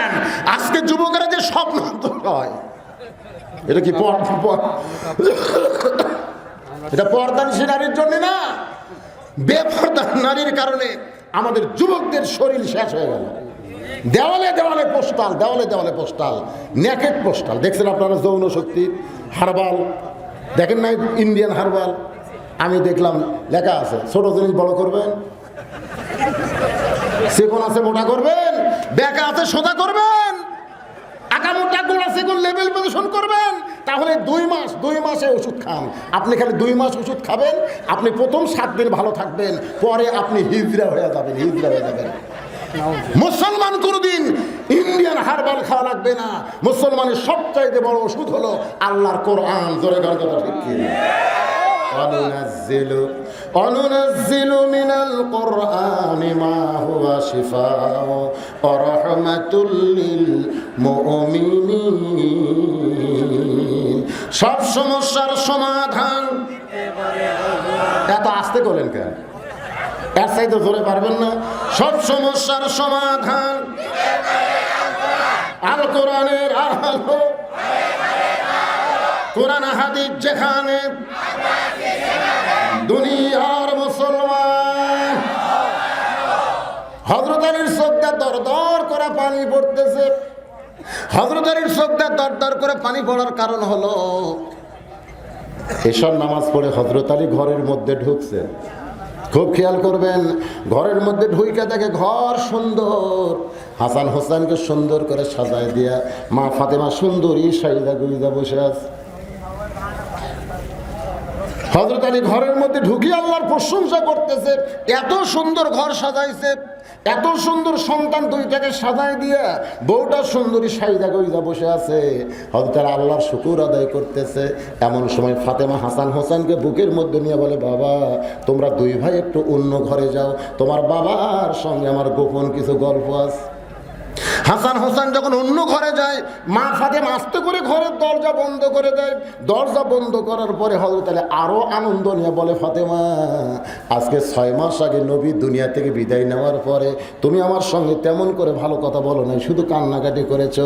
আজকে এত সুন্দর করে ঘর সাজাইছো, এত সুন্দর করে হাসান হোসেনকে সাজায় দিয়ে তুমিও সুন্দরী সাইদা কইদা ঘরের মধ্যে বসে আছো। আমি আসার সঙ্গে সঙ্গে হাসান হোসেনকে অন্য ঘরে পাঠাই দিয়ে দরজা বন্ধ করলা। আসো আমার বুকের ভিতরে, আমি একটু তোমার সঙ্গে আদর সোহাগ প্রেম করতে চাই। ফাতেমার চোখটা দরদর করে পানি পড়তেছে। আলী বলে, ফাতেমা কান্দার কারণ কি? বলে, ওগো স্বামী, আর কোনোদিন সুন্দর করে ঘর সাজাবার পারবো না, আর কোনোদিন হাসান হোসেনকে সুন্দর করে সাজাবার পারবো না, আর কোনোদিন সাইদা গুইদা আপনার সামনে দাঁড়াবার সময় হবে না, কারণ আজকে গভীর রাত্রে ফাতেমার মৃত্যু হবে। যেই মাত্র কইছে আজকে গভীর রাত্রে ফাতেমার মৃত্যু হবে, গাছের গোড়া কাটলে গাছটা যেমন ঠাস করে পড়ে যায়, হযরত আলী তেমনি পড়ে গেলেন ঘরের মাজায়। মা ফাতেমা আস্তে করে স্বামীর মাথাটা উড়াতে নিয়ে বলে, স্বামী গো এমন করে আপনি কাঁদবেন না, কারণ আসলে যাইতে হবে। আল্লাযী খালাকাল মাউতা ওয়াল হায়াতা। এমন করে আপনি কাঁদবেন না, কারণ আসলে যাইতে হবে। আমি পর্দানিশী ফাতেমা সবসময় আল্লাহকে বলেছিলাম, আল্লাহ আমার মৃত্যুটা পর্দার ভিতরে দিও। আল্লাহ আমার দোয়া কবুল করেছে। এই জন্য আজকে রাতের অন্ধকারকে পর্দা বানায় আমার মৃত্যু হবে। আমি মরে যাওয়ার পর আমার 3টা চাওয়া কিন্তু আপনাকে পুরা করা লাগবে। আলী কান্দার বলে, ফাতেমা দুনিয়ার জীবনে গরিব ছিলাম বলে তুমি আমার কাছে কিছুই চাইলা না, আজকে মরার সময় তুমি কি চাইবা ফাতেমা? বলে, আমার 1 নম্বর চা হলো রাতের অন্ধকারই আমাকে দাফন করা লাগবে। রাতের অন্ধকারে মৃত্যুবরণ করব, আর দিনের আলোতে যদি দাফন করেন তাহলে আমার কবরের পর্দা থাকবে না। এই জন্য রাতের অন্ধকারই আমাকে দাফন করা লাগবে। ওগো স্বামী, আমার 2 নম্বর চাহিদা হলো আমার কোনো জানাজার ব্যবস্থা করবেন না। আলী বলে, ফাতেমা তুমি নবীর কলিজার টুকরা, লক্ষ মানুষ তোমার জানাজায় হাজির হবে, তুমি জানাজা কেন নিষেধ করতেছো? ফাতেমা বলে, ওগো স্বামী, লক্ষ মানুষ হাজির হয়ে আমার লাভটা কি? যদি লক্ষ মানুষ বলে ফাতেমা ভালো, আর আপনি যদি বলেন ভালো না, ওই লক্ষ মানুষের দোয়াতে ফাতেমার 1 তিল পরিমাণ লাভ হবে না। আর দুনিয়ার তামাম মানুষ যদি বলে ফাতেমা খারাপ, আর আপনি যদি বলেন আমার বউ ফাতেমা ভালো, এক স্বামীর সার্টিফিকেটে ফাতেমার 8টা জান্নাতের দরজা আল্লাহ খুলে দিল। স্বামী, আমার 3 নম্বর চাহিদা হলো আমার লাশটা খাটনিতে তুলবেন না, কারণ আমার লাশ কান্দে নেওয়ার মতন পুরুষ মানুষ দুনিয়াতে তেমন নাই। যদি আমার বাবা দুনিয়াতে থাকতো, মরা মেয়ের লাশের খাটনি বাবা কান্দে নেবার পারতো। আমার হাসান হোসেন যদি বড় হইতো, মায়ের লাশের খাটনি কান্দে নিবার পারতো। ওগো স্বামী, আমার বাবা বিদায় নিয়েছে, আমার হাসান হোসেন এত ছোট, খাটনি কান্দে কে নিবে? আপনি আমার লাশটা জান্নাতের বাকির পূর্ব কোনায় সবুজ রঙের একটা বাতি জ্বলবে, ওই বাতি বরাবর আমাকে দাফন করবেন রাতের অন্ধকারে। দুনিয়ার কোনো মানুষ যেন আমার কবরের খবর না জানে। বাজান গো, হযরত আলী দৌড়ে গেছে আবু জর গিফারির কাছে। আবু জর বলে কাঁদতেছে। আবু জর চমকে যায়, গভীর রাত্রে এমন করে কে কান্দে? দরজা খুলে তাকায় দেখে আলী। কি জন্যে কান্দো আলী? বলে, আমার ফাতেমার জন্য কবর খুঁড়তে হবে। রাতের বেলা কেন, দিনের বেলা হবে না? বলে, পর্দা নিশে ফাতেমা গোপনে বিদায় নেবে, দুনিয়ার কোনো মানুষ যেন কবরের খবর না জানে। আবু জর গিফারে কবর খুঁড়তে পারে নাই, যতটুকু খুঁড়েছে। এরপর হযরত আলী কবর খুঁড়ে ফাতেমাকে যখন দাফন করে, মাটি দিয়ে যখন আসমানের দিকে তাকায়, বলে, মাবুদ, আমার ফাতেমা রাতের অন্ধকারে বিদায় নিল, রাতের অন্ধকারে কবর দেওয়া হলো। এই বলে যেই মাত্র কবরের দিকে তাকাইছে, দেখে সামনে কয়েকটা পুরাতন কবর দেখা যায়। আলী কান্দার বলে, ফাতেমার কবর, এই মাত্র ফাতেমার কবর দিলাম, কবর কোন জায়গায়? কে যেন বলতেছে, আলী রে, আমার ফাতেমা পর্দানিশী, আমি আল্লাহ জোহরা ডিগ্রি দিয়া ফাতেমার কবরকে কিয়ামত পর্যন্ত পর্দা করেছি। যেই ফাতেমার কবরের খবর দুনিয়ার মানুষ জানে না, সেই ফাতেমারে চিনবে কেমনে? মেয়েটা যে বলতে, হোসাইন আমি আপনার মাকে চিনি, কেমনে চিনবে? আলী কাঁদতেছে, আর ওমর ফারুক জিব্বাত কামড় দিয়ে হোসাইন মুস্কি মুস্কি হাসতেছে। মেয়েটা বলে, হোসাইন আপনি যে প্রশ্ন করলেন আমার মাকে জানো, আমি উত্তর দিলাম, হইল কি হইল না। আপনার 3 বিচারক যে কথা না বলে চুপ করে আছেন। ওমর ফারুক বলে, কেমনে হবে? তোমাকে প্রশ্ন করলাম আমার মাকে জানো, আর তুমি উত্তর দিলে আমি চিনি, তুমি কেমনে চিনবা? তোমার বাড়ি হলো রোম দেশে, রোমের জেলখানায় তুমি বন্দি বড় হয়েছ, তুমি হোসেন মা ফাতেমাকে কেমনে চিনবে? মেয়েটা বলে, হোসাইন আপনার মায়ের চোখের ভুরু জোড়া ছিল। যে বলেছে আপনার মায়ের চোখের ভুরু জোড়া ছিল, বাম গালে কালো একটা তিল ছিল, থুতুনির তলে লাল একটা দাগ ছিল। সঙ্গে সঙ্গে হযরত আলী দাঁড়িয়ে বলে, মা যা বলছিস মা, আর বলিস না, কারণ এই 3 জনের মধ্যে একজন পরপুরুষ রয়েছে। যা বলছিস আর বলিস না, এই 3 জনের মধ্যে একজন পরপুরুষ। পরপুরুষের নাম কি?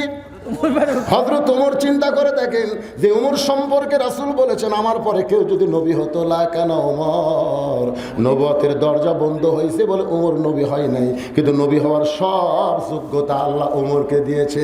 সেই ওমরের মতন মহান মানুষ যদি পরপুরুষ হয়, তাহলে মুরিদের বইয়ের কাছে পীর কি পুরুষ?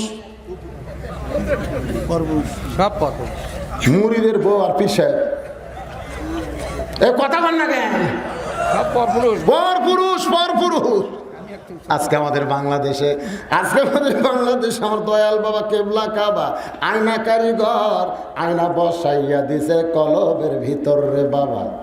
ফেসবুক খুললেই দেখা যায় বাবার পায়ে মেয়ে মানুষ সেজদা করতেছে, দেখা যায় না? এটা বাংলাদেশ না বিদেশে? আমাদের বাংলাদেশে 90% মুসলমানের দেশে এরকম বেহায়াপনা চলে। এগুলোর বিরুদ্ধে সংসদে কথা হয় না, কথা হয় বদরুল রশিদ কি ওয়াজ করলো। হ্যাঁ, আমরা এখানে আজকে কেউ গালি দিছি? কথা কর না, গালি দিছি? সব কথা ইউটিউবে উঠতেছে, কারণ গালি দিছি, কোনো বিরুদ্ধে কথা বলা হয় নাই। আল্লাহর বান্দার একটু মনোযোগ দিয়ে শুনবেন। হযরত আলী বলতেছেন, মা চোখের ভুরু জোড়া ছিল, বাম গালে কালো একটা তিল ছিল, থুতুনির তলে লাল একটা দাগ ছিল, তুই কেমনে বললি মা? মেয়েটা বলতেছে, মুরব্বী, ওই রোমের জেলখানায় যখন আমি বন্দি ছিলাম, সকালবেলা 3টা করে চাবুক মারতো, বিকালবেলা 3টা করে চাবুক মারতো। এই চাবুক মারতে মারতে একসঙ্গে আমি বেহুশ অবস্থায় আল্লাহকে বললাম, মাবুদ, আপনি আছেন আসমানে আর নবী আছে মদিনায়, এই রোমের জেলখানায় আমাকে দেখার মতন কেউ নাই। এই বলে কাঁদতে কাঁদতে যখন ঘুমিয়ে গেছি, এমন সময় দেখি নূরের একটা পুতুলি আমার শিওরের পাশে বসে আমার মাথার চুলের মধ্যে হাত দিয়ে কাঁদতেছে। আমি বললাম, কে গো, আপনি জান্নাতের নুরি না বেহেশতের পরি? এমন করে আপনি কেন কাঁদতেছেন? আমার মাথায় হাত দিয়ে বলে, মা, আমি জান্নাতের হুরিও না বেহেশতের পরিও না, আমি হলাম জগৎ বিখ্যাত মা ফাতেমা। মেয়েটা বলতেছি, আমিরুল মুমিনিন, আমি সঙ্গে সঙ্গে চোখের দিকে তাকায় দেখি চোখের ভুরু জোড়া দেখতে পাই, বাম গালে কালো একটা তিল দেখেছি, থুতুনির তলে লাল একটা দাগ দেখতে পাই। হোসেন চিল্লা বলে, রে মেয়ে, আমি 1 নম্বর প্রশ্নের উত্তর যেমন আশা করেছিলাম তার চাইতে তুমি 100 গুণ সুন্দর দিয়েছ। ওমর ফারুক বলে, আলী রে, আমার ঘটকালি আল্লাহ কবুল করেছে, আমার মনে হয় আমার ঘটকালি আল্লাহ কবুল করেছে। হোসেন বলতেছে, এত সহজ না, একটা প্রশ্নের উত্তর দিলে বিয়ে করব, সেই কথা কিন্তু আমি বলি নাই। 3 প্রশ্নের উত্তর দেওয়া লাগবে। কয় প্রশ্ন? একটা প্রশ্ন সবাই পারবে, হিন্দু বলেন, বৌদ্ধ বলেন, খ্রিস্টান বলেন, ইহুদি বলেন। ঠেলা করলে যে আল্লাহ সবাই কয়, এটাকে আপনার বিশ্বাস করেন? যুদ্ধের সময় অনেক হিন্দুরা আল্লাহর জিকির করছে ঠেলা করে। আর আমার জীবনে বাস্তব, আমি ওই কাজীপুর পৌরসভার মধ্যে আমার গাড়ি থুইয়া যমুনার ওই পারে মাঝনা বাড়ি, আমার ওয়াজ মাঝনা বাড়ি। তো মাহফিল কমিটি বিশাল একটা নৌকা নিয়ে যাচ্ছেন, একেবারে লঞ্চের মতো। আমি নৌকার মাঝে বসলাম, দেখি 100 যাত্রী নৌকা যখন যমুনার মাঝখানে, আল্লাহর কি শান, আসমানে কালো মেঘ, মেঘের মধ্যে বাতাস।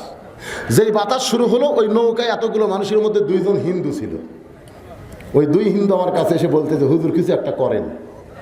আমি বললাম, কি করবো? বলে, এরকম অবস্থা হলে আজান দেওয়া লাগে। আমি বললাম, কে রে, তোমরা হিন্দু হয়ে আজান কি বলবো? হুজুর, আমাদের বাড়ি মুসলমান এলাকার, তো এরকম বিপদ হলে মুয়াজ্জিন আজান দেয়। আমার হাফেজ সাহেবকে বললাম, দেওয়া আজান, 1 বার দিলে ভালো কমে গেল, 2 বার দিলে ভালো হলো।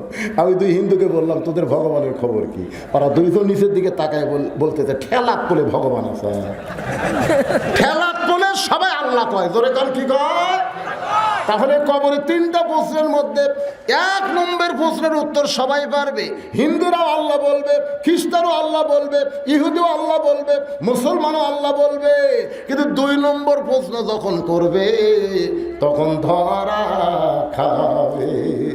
যখন 2 নম্বর বলবে, আমার দিনুকা, তোমার দিন কি, তখন তার কথা পারবে না। একমাত্র কারা পারবে? অমাইয়াবতাগি গায়রাল ইসলাম দীনান ফালাই ইউকবালা মিনহু, একমাত্র আমরাই পারবো। জোরে কোন কথা ঠিক কি না? ওমর ফারুক বলা, হোসাইন, এখন তুমি 2 নম্বর প্রশ্ন করো। এবার হোসাইন 2 নম্বর প্রশ্ন করতেছে, একটু মনোযোগ দিয়ে শুনবেন, বিরক্ত হচ্ছেন? একটু মনোযোগ দিয়ে শুনবেন। হোসাইন 2 নম্বর প্রশ্ন করতেছে, রে মেয়ে, আমার 2 নম্বর প্রশ্ন হলো, 6 বছর বয়সে তুমি যে ঈমান গ্রহণ করলে, 6 বছর বয়সে তুমি যে ঈমান গ্রহণ করলা, তোমার দাদা খ্রিস্টান, তোমার বাবা খ্রিস্টান, তোমার মা খ্রিস্টান, ওই রোম দেশের সকলেই খ্রিস্টান। ওই খ্রিস্টান দেশের মধ্যে 6 বছর বয়সে তুমি ঈমান পাইলা কোথায়? ঈমানের খবর তোমাকে কে দিল? কি কারণে তুমি ঈমান গ্রহণ করলা? এটাই হলো আমার 2 নম্বর প্রশ্ন। ওমর ফারুক থরথর করে কাঁপতেছে। কাঁপার কারণ হলো এই প্রশ্ন ওমরেরই করা দরকার ছিল। ধরে কোন কথা ঠিক কিনা? যখন 2 পাহাড়ের মাঝখানে মেয়েটাকে দেখেছে, মেয়েটা যখন বলতে 6 দিন হলে খুঁজতেছি, আমার দুঃখ হলো 6 বছর বয়সে ঈমান গ্রহণ করেছি, তখন কিন্তু হযরত ওমরই প্রশ্ন করা দরকার ছিল, 6 বছর বয়সে তুমি ঈমান কেমনে পাইলে? যেই প্রশ্ন হযরত ওমর করতে পারে নাই, সেই প্রশ্ন করলো হুসাইন। জোরে কান কে? সেই প্রশ্ন করলো হুসাইন, 6 বছর বয়সে ঈমান কেমনে পাইলা? এবার মেয়েটা বলে, হুসাইন 6 বছর বয়সে ঈমান কেমনে পাইলাম যদি আমি বলতে চাই, আপনারা কিন্তু বড় কষ্ট পাবেন। ওমর ফারুক বলে, বিয়া যদি বসবার চাও তাহলে 2 নম্বর প্রশ্নের উত্তর দাও, যতই কষ্ট পায় হোসাইনের সঙ্গে তোমার বিয়াটা আমি ওমর দেখতার চাই। জোরে বলুন সুবহানাল্লাহ। মেয়েটা বলতেছি, আমিরুল মুমিনিন 6 বছর বয়স ঈমান কেমনে পাইলাম? তাহলে শোনেন, আমি আমার মায়ের কাছে ছিলাম অন্দরমহলে। আমি দুনিয়ার সাধারণ কোনো ঘরের মেয়ে না। আমার দাদা হলো রোম সম্রাট কাইসার। অন্দরমহলে গিয়া আমার মায়ের কাছে বলতেছে, আমার নাতনি কোন জায়গায়? আমি তখন ঘর থেকে বের হয়ে বললাম, দাদু ভাই। আমার দাদা বলে, নাতনি রে, আজকে রোমের রাজ দরবারে খেলা হবে, তুই কি খেলা দেখতে যাবি? আমি 6 বছরের ছোট্ট মেয়েকে দাদা যখন বলতেছে রোমের রাজ দরবারে খেলা হবে, তুই কি খেলা দেখতে যাবি? আমি বললাম, দাদু ভাই আমি খেলা দেখবার চাই। দাদা আমার হাতটা ধরে রোমের রাজ দরবারে দাদার সিংহাসনের পাশে আমার জন্য ছোট একটা ছোট্ট চেয়ার সেট করে রেখেছে। ওই চেয়ারে বসে বললাম, দাদু ভাই খেলা কোন জায়গায়? আমার দাদা বলে, ওই যে তাকায় দেখ। মেয়েটা বলে, হোসাইন ওই 6 বছর বয়স ঈমান কেমনে পাইলাম শুনতে যদি চান তাহলে শোনেন। আমার দাদা বলে, ওই যে তাকায় দেখ। আমি তাকায় দেখি একটা মানুষের 2টা চোখ কালো কাপড় দিয়ে বেঁধে রেখেছে, ওই মানুষের 2টা হাত কালো রশি দিয়ে বেঁধে রেখেছে, ওই মানুষের 2টা পা লোহার শিকল দিয়ে আটকায় রাখছে। আমি বললাম, দাদু ভাই খেলা দেখার কথা বলে নিয়ে আসে, আপনি আমার যা দেখাচ্ছেন ওইটা একটা মানুষ আমি দেখতে পাই। আমার দাদা বলে, খবরদার, মানুষ না মানুষ না মানুষ বলবি না, ওটা মানুষ না রে, ওইটা হইল মুসলমান। আল্লাহর বান্দারা একটু মনোযোগ দেন। মেয়েটা বলে, হোসাইন আমার দাদা বলতেছে ওইটা মানুষ না রে, ওইটা মানুষ না, ওইটা হলো মুসলমান। আমি তখন বললাম, দাদু ভাই ওই মুসলমানকে নিয়ে আপনি কি খেলা দেখাবেন? আমার দাদা বলে, ওই যে তাকায় দেখ। মেয়েটা বলে, হোসাইন আমি তাকায় দেখি আগুনের চুলায় দাউ দাউ করে আগুন জ্বলতেছে, চুলার উপর একটা ডেকচিতে মনে মনে তেল, নিচের তাপে তেলগুলো টকবক টকবক করতেছে। আমার দাদা বলতেছে, মুসলমানকে হাত পা বেঁধে উত্তপ্ত তেলের মধ্যে ফেলে দেব, মুসলমান তেলের মধ্যে পুড়ে মরে যাবে। আজকের খেলার নাম হলো মুসলমান মারার খেলা। আমি বললাম, দাদু ভাই একটা মুসলমানকে মারার খেলা আমি দেখবো না, এই খেলা আমি দেখতে চাই না। আমার দাদা বলতেছে, মহল থেকে দেখার জন্য দেখতেই হবে। আমাকে জোর করে যখন বসাইলো, আমি তখন অনুনয় করে বললাম, দাদু ভাই ওই মুসলমানকে কি মাফ করা যায় না? আমার দাদা রোম সম্রাট কাইসার বলে, একবার কেন 100 বার মাফ করা যায়, 1000 বার মাফ করা যায়। আমি বললাম, দাদু ভাই তাহলে কেন মাফ করতেছেন না? আমার দাদা বলতেছে, একটা বার যদি ওই মুসলমান বলে আল্লাহ রাসূল মানি না, খালি একটা বার বলবে আল্লাহ রাসূল মানি না, বলার সঙ্গে সঙ্গে হাতের বাঁধন পায়ের শিকল খুলে দেওয়া হবে, মুসলমানকে মুক্ত করা হবে। মেয়েটা বলে, হোসাইন রে। আমি তখন দাদার কাছ থেকে উঠে গিয়া ওই মুসলমানের সামনে গিয়ে বললাম, মুসলমান একটা বার খালি বলেন আল্লাহ রাসূল মানি না, তাহলে উত্তপ্ত আগুনের তেল থেকে আপনাকে আমার দাদা ছেড়ে মুক্ত করে দিবে। খালি একটা বার বলেন আল্লাহ রাসূল মানি না। হোসাইন শোনো, আমি 6 বছরের ছোট্ট মেয়ের সামনে ওই মুসলমান চিৎকার করে বলতেছে, রে মা তুমি ছোট্ট মানুষ, তুমি বোঝো না, তোমার কাছে জীবনের দাম বেশি, কিন্তু একজন মুসলমানের কাছে জীবনের চাইতে ঈমানের দাম অনেক বেশি।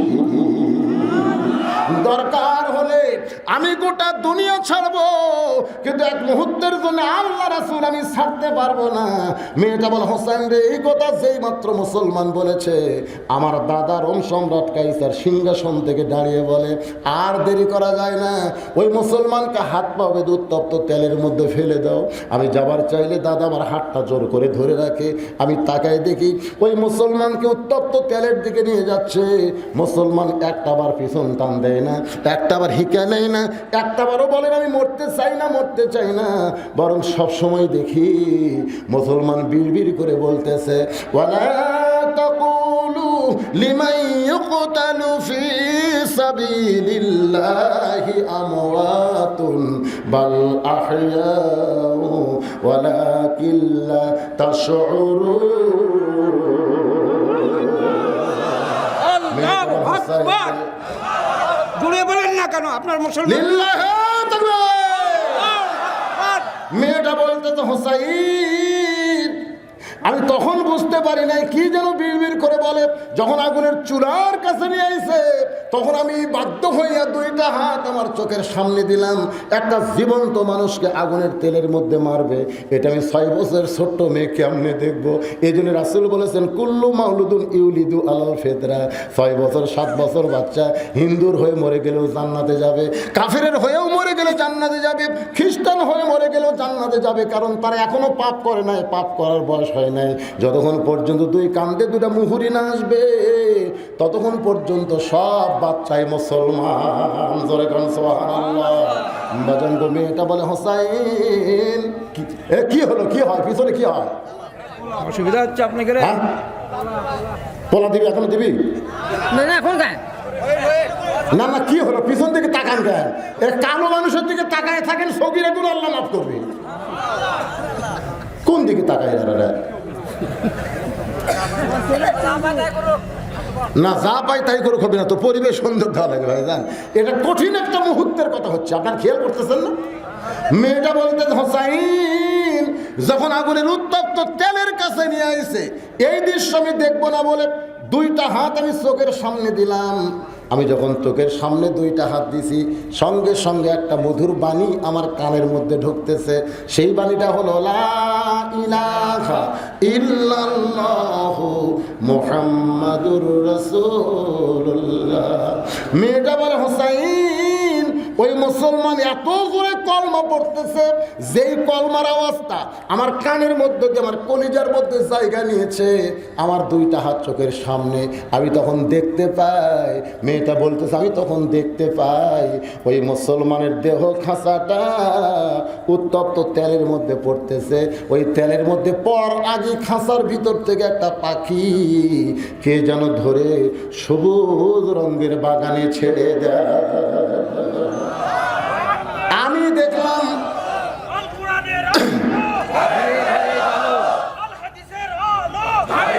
লিল্লাহি তাকবীর। আল কোরআনের আলো ঘরে ঘরে না, সব জায়গায় জালো, সব জায়গায় জাগান লাগে, কোনো জায়গা বাদ দেওয়া যাবে না।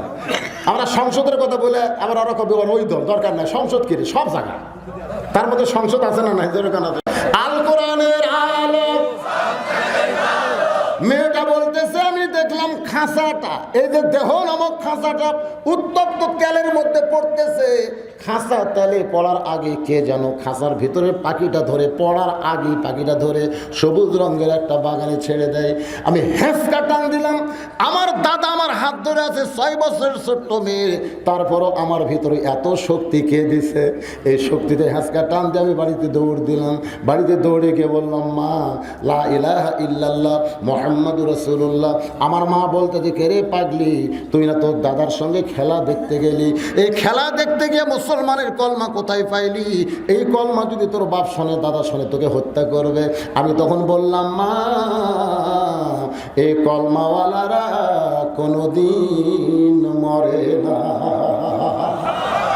আমি 6 বছরের ছোট্ট মেয়ে আমার মাকে বললাম, মা, এই কলমা পড়লে আমার দাদা আমাকে মারবে, আমার বাবা আমাকে মারবে, তুমি শুনে নাও মা, এই কলমাওয়ালারা কোনোদিন মরে না।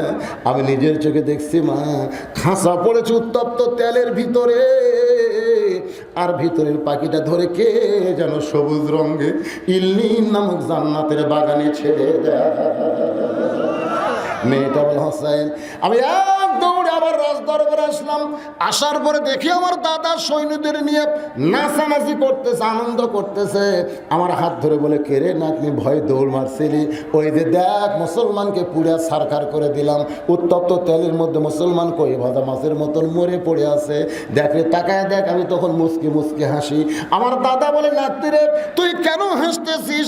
আমি তখন বললাম দাদু ভাই হাসার কারণ হলো কানার ভাগ্যে ধন মিলে না, কানার ভাগ্যে ধন মিলে না, সামনে পড়ে আছে সোনা কানা দেখতে পায় না, মাটি মনে করে ফায়লা দেয় হাতে তুলে নেয় না, কানার ভাগ্যে ধন মিলে না।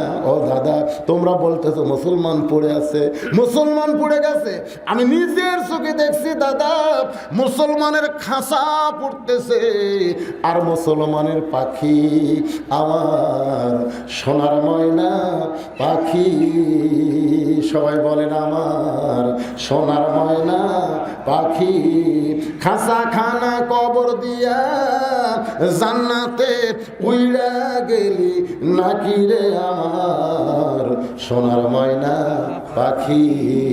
আমাদের দেহ নামক খাসা যাবে কবরে, মুসলমানের পাখির কোনো কবর হবে না, ওই পাখি উড়ে যাবে ইল্লিন নামক জান্নাতের বাগানে।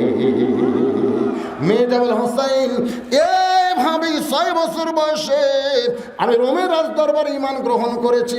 সঙ্গে সঙ্গে হোসেন চিল্লায় বলে আল্লাহ, আমি 2 নম্বর প্রশ্নের উত্তর যেমন আশা করেছিলাম তার চাইতে মেয়েটা 1000 গুণ সুন্দর দিয়েছে।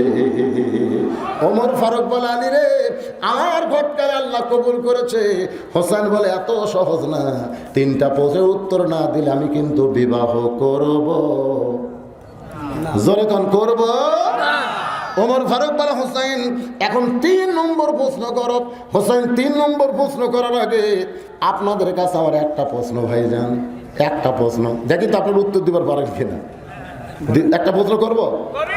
আচ্ছা এই যে একটা গান আমরা শুনছিলাম, পরের জায়গা পরের জমি, বলেন পরের জায়গা পরের জমি, ঘর বানায় আমি রই, আমি কিন্তু ঘরের মালিক নই।